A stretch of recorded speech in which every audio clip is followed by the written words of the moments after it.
2-0 জিতত বাংলাদেশ। হংকংয়ের চালাকি। খেলা শেষে উপস্থাপকের প্রশ্নে একই বলল হামজা চৌধুরী। প্রিয় দর্শক, হংকংয়ের কাইটাক স্পোর্টস পার্ক স্টেডিয়ামে হংকংয়ের বিপক্ষে খেলতে নেমেছিল বাংলাদেশ।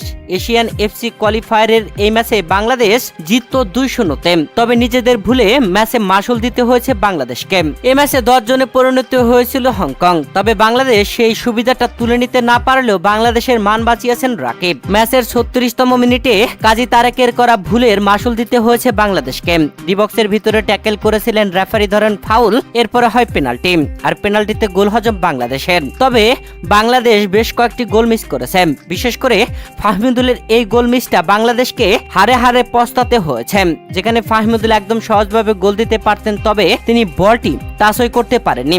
একদম গোলকিপার আর ফাহমিদুল একদম সামনাসামনি ছিলেন। ফাহমিদুলের এমন গোল মিসেও বাংলাদেশ শেষ পর্যন্ত খেলে যদিও ম্যাচটি ড্র করেছে, তবে ম্যাচের 73তম মিনিটে সামিদ সোমোকে ভুল ট্যাকেল করেছিল হংকং এর 3 নম্বর জার্সি পরিণত খেলোয়াড়। এরপরে রেফারি দেখান হলুদ কার্ড, আর হলুদ কার্ড হয়ে এই খেলোয়াড়ের হয় 2টি হলুদ কার্ড। রেফারি লাল কার্ড দিয়ে দেন মাঠ ছাড়েন 3 নম্বর জার্সি পরিণত এই খেলোয়াড়। 10 জনে পরিণত হয় হংকং। সেই হংকং এর বিপক্ষে বাংলাদেশ তখন থেকেই যেন গোল দিতে মরিয়া হয়ে ওঠে এবং সার্থক হয় বাংলাদেশ। ম্যাচের 84তম মিনিটে কর্নার থেকে ফাহমিদুলের উদ্দেশ্যে শট নেন ফাহিম। আর ফাহিমের নেওয়া সেই শটটি ছিল দুর্দান্ত।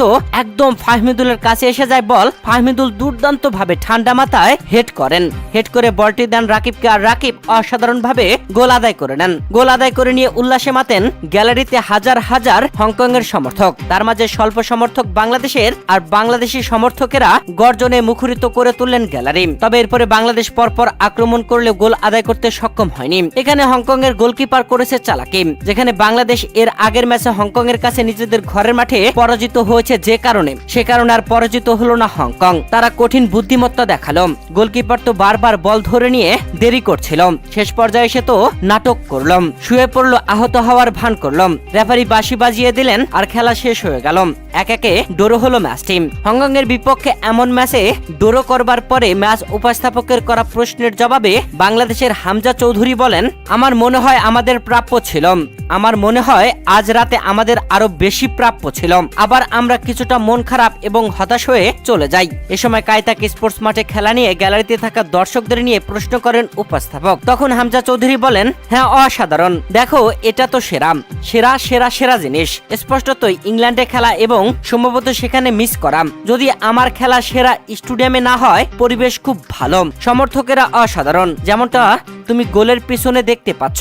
ফুটবলের দিক থেকে তুমি এটাই চাও, বিশেষ করে এশিয়ায় এটি বৃদ্ধি পাক, এটি বিশ্বমঞ্চে তুলে ধরুক এবং স্পষ্টতই ভ্রমণকারী বাংলাদেশি ভক্তরাও আমাদের আবারও গড়ে তোলার জন্য কিছু আছে, কিন্তু দিনের শেষে হতাশ।